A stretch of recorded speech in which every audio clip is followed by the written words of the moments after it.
Students, हम discuss करेंगे Bohr's equation for energy of electron in hydrogen atom. आपने पढ़ा है जो एनर्जी होती है इलेक्ट्रॉन की हाइड्रोजन एटम में, that is -2π² me4/n²h²।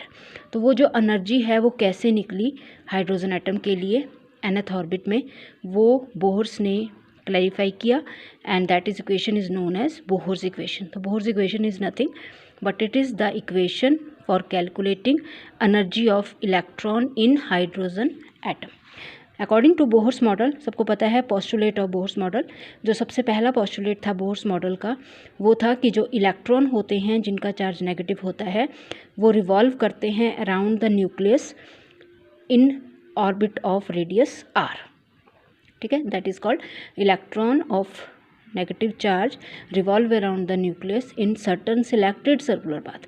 Certain selected circular paths are called orbit. तो यहाँ हमने सिंपल लिखा है कि according to Bohr's model, electron with negative charge revolve around the nucleus in an orbit of radius r.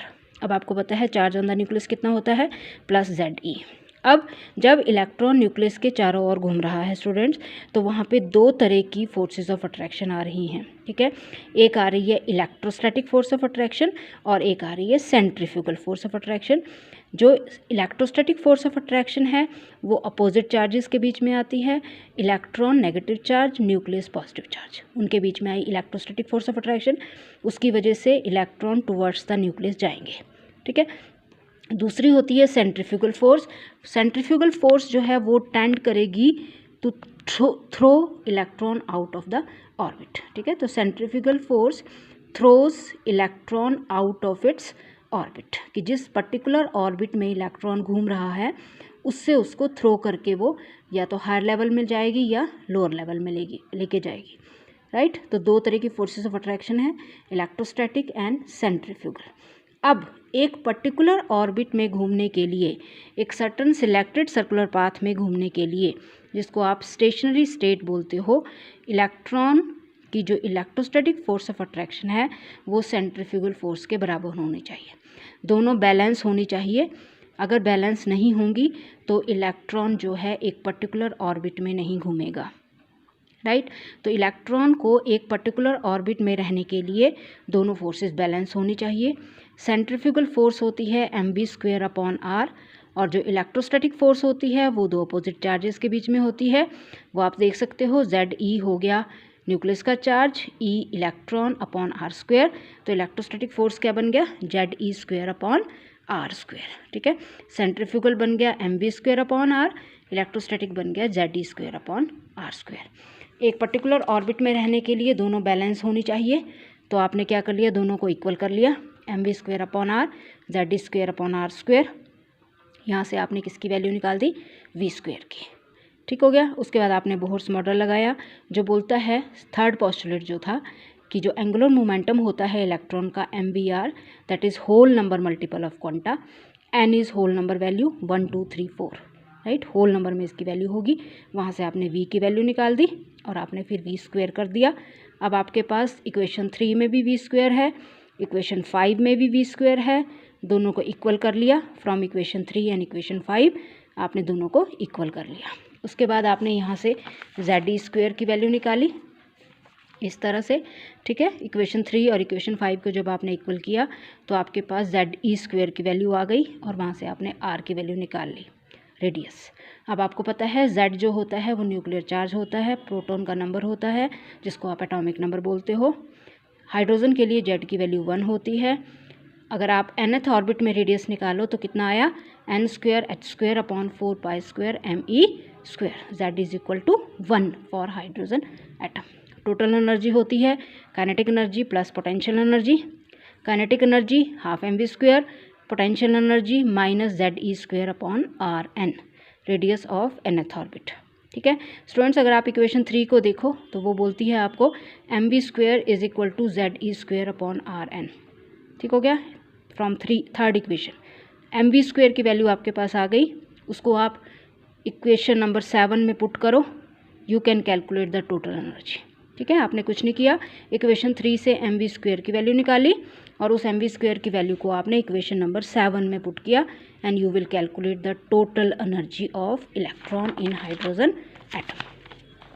अब जब आपके पास टोटल एनर्जी आ गई, अब आपने आर एन की वैल्यू इक्वेशन 6 से इक्वेशन 8 में सब्स्टिट्यूट की, ठीक है। इक्वेशन 6 से इक्वेशन 8 में आर एन की वैल्यू सब्स्टिट्यूट की और आपके पास energy of electron in nth orbital आ गई, energy of electron in nth orbit आ गई -2π² me4/n² h²। वही आपको पहले बताया था, this is the energy of electron in nth orbit. साथ में z² से मल्टीप्लाई हो रहा है, that is nothing, that is the nuclear charge, atomic number. तो आपके पास जब आपने यहाँ पे सारी वैल्यूज़ पुट कर दी कॉन्स्टेंट्स की, 2π की भी, mass of the electron, charge on the electron, Planck's constant, ये सारी वैल्यू जब आपने पुट कर दी तो आपके पास एनर्जी आ गई ये जूल पर एटम में, जिसको किलो जूल पर मोल में आपने कन्वर्ट कर दिया।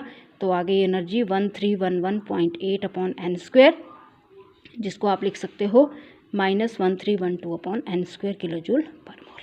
कुछ नहीं किया आपने, ये वैल्यूज़ पुट की, 2π की, मास ऑफ द इलेक्ट्रॉन की, चार्ज ऑफ द इलेक्ट्रॉन की और h²। z² आपको पता ही है, हाइड्रोजन का एटॉमिक नंबर इज़ 1, तो ये 1 ही हो गया।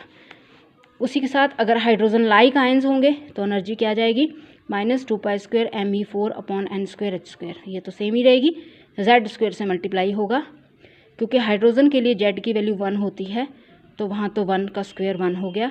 लेकिन हाइड्रोजन लाइक आयन जैसे हीलियम प्लस, लिथियम 2+, हीलियम का एटॉमिक नंबर 2 है, लिथियम का 3 है, तो यहाँ 2 का स्क्वायर करेंगे आप हीलियम के लिए, अगर लिथियम 2+ होगा तो 3 का स्क्वायर हो जाएगा, ठीक है। तो आप कैलकुलेट कर सकते हो energy of electron for hydrogen like ion. तो याद रखना है आपने, for hydrogen energy of electron in nth orbit is -1312/n², where n is orbit, कि कौन से ऑर्बिट में इलेक्ट्रॉन है, उसका स्क्वायर करना है किलो जूल पर मोल में।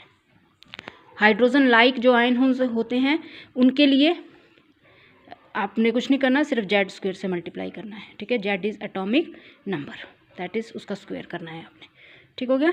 तो ये आ गई आपके हाइड्रोजन लाइक आयंस के लिए। उसके बाद आपने बोहर्स रेडियस भी देखना है स्टूडेंट्स, यहाँ पे थोड़ा सा, ठीक है। तो आपने देख लिया, रेडियस आपने पीछे निकाल लिया था, ठीक है। तो रेडियस कितना आया था, ये था आपके पास रेडियस। इन सब में आप सारी वैल्यूज़ दोबारा से पुट करोगे, ठीक है। आपने कहाँ निकाला था रेडियस, इक्वेशन नंबर 3 में, 3 में नहीं, sorry, this one, right. Equation, ये वाली जो इक्वेशन थी, यहाँ आपने रेडियस निकाला था nth ऑर्बिट के लिए, इक्वेशन नंबर 6 में, ठीक है। तो वही ले रहे हैं हम दोबारा से, बोर्स रेडियस बोलते हैं उसको। इक्वेशन नंबर 6 लिए आपने, सारी वैल्यूज़ पुट की, h² की भी, प्लैंक्स कांस्टेंट की भी, 4π² की, m की mass of the electron, charge on the electron, सारी वैल्यूज़ पुट की। वो कितनी आई, 52.9, जिसको आपने एक कांस्टेंट का नाम दे दिया A0 n²। हाइड्रोजन है तो z इज़ 1, वो आप देख सकते हो। तो आपके पास Rn क्या आ गया, A0 n²। A0 is nothing but ये जो सारी कांस्टेंट वैल्यूज़ हैं इनको पुट कर दिया आपने, वो कितना आया, 52.9। तो इसके अंदर रेडियस क्या आ गया, nth ऑर्बिट का 52.9 × n² पिकोमीटर। तो फर्स्ट ऑर्बिट के लिए आप 1² से मल्टीप्लाई कर दोगे, सेकंड ऑर्बिट के लिए 2² से मल्टीप्लाई करोगे, थर्ड ऑर्बिट के लिए 3² से, ठीक है। तो ये फॉर्मूला आपने याद रखना है, radius of electron for nth orbit is 52.9 n² picometre में, ठीक है। तो n की अगर आपको वैल्यू पता है कि इलेक्ट्रॉन कौन से ऑर्बिट में है, तो आप इजीली निकाल सकते हो रेडियस। और हाइड्रोजन लाइक आयंस के लिए क्या होगा, वो आपको पता ही है, ये जो Z है, क्योंकि हाइड्रोजन के लिए तो Z 1 था तो आपने 1 पुट कर दिया, लेकिन हाइड्रोजन लाइक आयन के लिए Z इज़ नॉट 1। जैसे हीलियम प्लस के लिए ये 2 हो जाएगा, लिथियम 2+ के लिए ये 3 हो जाएगा, क्योंकि Z इज़ न्यूक्लियर चार्ज, जिसको आप बोलते हो एटॉमिक नंबर। तो आपने याद रखना है, energy of electron for hydrogen is -1312/n² kilo joule per mole. For hydrogen like ions के लिए -1312/n², और साथ में किससे मल्टीप्लाई होगा, z² से, ठीक है। हाइड्रोजन के लिए z इज़ 1। रेडियस हाइड्रोजन के लिए आएगा 52.9 n², राइट। और हाइड्रोजन लाइक आयंस के लिए क्या आएगा, 52.9 n² / z, ठीक है, Z is nuclear charge, that is atomic number. ठीक है, तो ये फॉर्मूलाज आपने याद रख लेने हैं। उसके बाद एक चीज़ और है, that is called Bohr's theory and concept of quantization. तो आपने देख लिया एनर्जी ऑफ इलेक्ट्रॉन कितनी आई, -1311.8 upon n square kilo joule per mole. For hydrogen के लिए हाइड्रोजन के लिए आई 1311 अपॉन 8 -1311.8 upon n square, where n is 1 2 3, that is whole number value. बस बोलने का मतलब ये है कि n की वैल्यू कभी भी फ्रैक्शनल में नहीं होगी, n की वैल्यू हमेशा काय में होगी, होल नंबर में। बस वही चीज़ है कि electron can have only certain fixed value of energy, मतलब जो एनर्जी इलेक्ट्रॉन लूज़ करेगा या जो गेन करेगा वो कॉन्टीन्यूसली नहीं करेगा, बल्कि काय में करेगा, जंप्स में, जिसको बोलते हैं बर्स्ट्स में, and that is called quantization of energy. इसको आप सिंपल सा इस तरह से देख सकते हो कि जब आप एक लैडर पे चलते हो, ठीक है, एक सीढ़ी पे चलते हो, तो या तो आपका पाँव पहले सीढ़ी पे होगा या दूसरे पे होगा, बीच में नहीं हो सकता कभी भी। ठीक है, तो वही है क्वांटाइजेशन कि जो आपकी n की वैल्यू है that is always in whole number, never in fractions, क्योंकि जो लॉस या गेन होता है एनर्जी का वो कॉन्टीन्यूसली नहीं होता, बल्कि वो जंप्स में, एकदम से बर्स्ट में होगा। The radiant energy is emitted और absorbed in jumps, not in continuous flow. और वो बोलता है कि energy of electron is quantized, that is Bohr's theory and concept of quantization. Last में है limitations of Bohr's atomic theory. तो सबसे पहले आपने देख लिया कि जो सक्सेसेस थी वो ये थी कि इसने एटम की स्टेबिलिटी को एक्सप्लेन कर दिया, लाइन स्पेक्ट्रम को एक्सप्लेन कर दिया। लेकिन जो लिमिटेशंस थी वो की थी कि हाइड्रोजन का लाइन स्पेक्ट्रम तो इसने एक्सप्लेन कर दिया जिसमें सिर्फ एक इलेक्ट्रॉन है, लेकिन आपके पास ऐसे एलिमेंट्स भी हैं जिनमें एक से ज़्यादा इलेक्ट्रॉन्स हैं, उनका स्पेक्ट्रम ये एक्सप्लेन नहीं कर पाया। दूसरा, बोहर्स मॉडल ने effect of magnetic field on spectra of atom और आयंस एक्सप्लेन नहीं किया था। ठीक है, इफेक्ट ऑफ मैग्नेटिक फील्ड क्या ऑब्जर्व किया गया है कि जब आप किसी लाइन को मैग्नेटिक फील्ड के इन्फ्लुएंस में लाते हो तो वो फर्दर और लाइंस में भी स्प्लिट होती है, and that is called Zeeman effect. ये बोहर्स ने एक्सप्लेन नहीं किया। उसी तरह से जिस तरह से मैग्नेटिक फील्ड का इफेक्ट एक्सप्लेन नहीं कर पाया, इलेक्ट्रिक फील्ड का इफेक्ट भी स्पेक्ट्रा ऑफ एटम्स पे एक्सप्लेन नहीं कर पाया Bohr's, that is called Stark effect.